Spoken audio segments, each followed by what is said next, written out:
What about a particular part of who you are that some people might use to fire abuse in your direction? Do you get much grief for being Welsh? That's a good one. You had me there. No, I don't. No, I don't really. I mean, maybe on a more serious note, you've obviously shared in the past that you've struggled with your sexuality, and it's known that struggle took you to a very dark place. So I'm just wondering, does the abuse on Twitter ever get homophobic? Does it? How do you remain strong to avoid those darker places?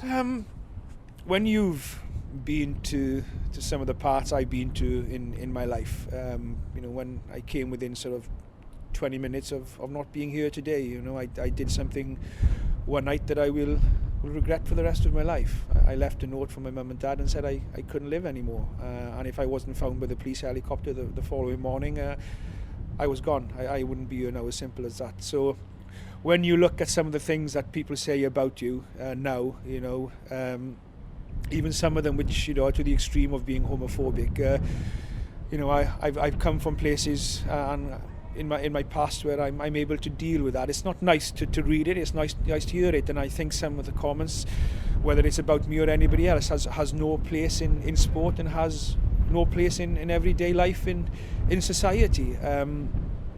And to be fair and to be honest, those negative tweets or negative comments are very few and far between, to be honest. And you've got to look at it from a bigger picture, really, and realise that these are some people who are hiding behind a keyboard and saying things, and you've got to take those things with a pinch of salt, even though they're not nice. So no, you deal with it, and some of them are quite funny. Some of them come out with some comments, and I think that's a good one, and you laugh about it, and I think that's only right, because I think sometimes in life we do take life too seriously sometimes, and but obviously some of the comments sometimes are unacceptable, and as long as those are dealt with in the proper way, then we can all move on. What about looking forward, maybe Rugby World Cup 2015, your ambitions perhaps to referee a final versus perhaps your enjoyment that Wales could get to a final? Which one of those would you rather take? I will never referee the final of the World Cup in 2015 because Wales will be in it.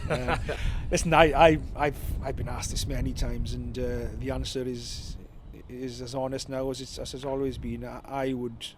Nothing more I would like than to sit in the stand in Twickenham, if I get a ticket, to watch Wales in that final and hopefully get on to win that final. Nothing would give me a greater pleasure than that. And if Wales are not there, and I'm deemed good enough to be one of the referees considered to referee the final, then obviously that would be the greatest honour that I could probably do. But it would equally be as an honour to sit in the stadium and watch Wales lift that trophy. There's an old saying that Derek Bevan told me many years ago.